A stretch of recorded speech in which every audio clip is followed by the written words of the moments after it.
Mr. President, Excellencies, ladies and gentlemen, I'm honored to address this Council, which remains the most important and most effective forum for advancing human rights.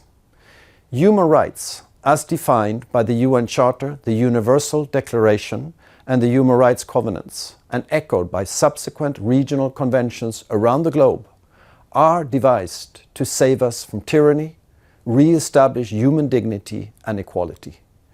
Human rights are an indispensable tool for development and for peace.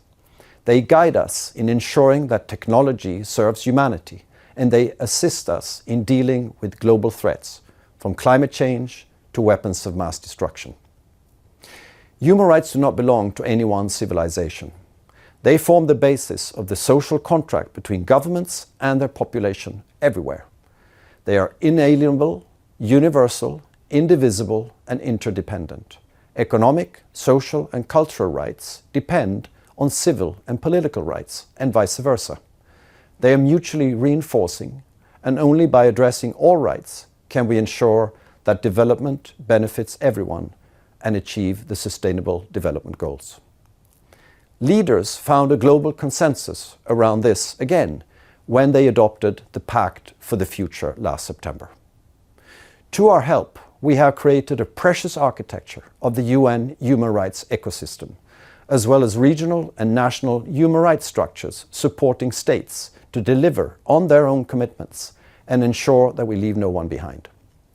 The system of treaty bodies, the Council and its mechanisms, universal periodic review, and the special procedure mandate holders, as well as the Office of the High Commissioner for Human Rights and other UN agencies, are all designed to support us all to deliver on our obligations and to protect our rights. Work of this Council is testament to the universal character of human rights. We have collectively made important progress in addressing challenges of environmental degradation, new technologies, in advancing gender equality, and fighting all types of discrimination and attacks on fundamental freedoms and civil liberties. You can count on the EU to remain a reliable, collaborative partner to our common agenda. We have successfully partnered with Latin American countries on rights of the child and with SIDS on climate change. We will continue to stand up for accountability and justice for human rights violations around the globe. We will listen to the voice of the victims, human rights defenders, and civil society. The start of the 58th session of the Council and of its high-level segment comes at a solemn moment, marking exactly 3 years since Russia launched its war of aggression against Ukraine, committing endless violations of international human rights law and international humanitarian law. A few weeks ago, the ceasefire agreement reached in Gaza paved the way for the phased release of the hostages, end of hostilities, and easing the humanitarian suffering in Gaza. Here too, as in all conflicts, all parties must respect international law, including international humanitarian law, to ensure the protection of all civilians and unhindered humanitarian access at all times, everywhere. No country and no region has a perfect human rights record, and that includes the European Union.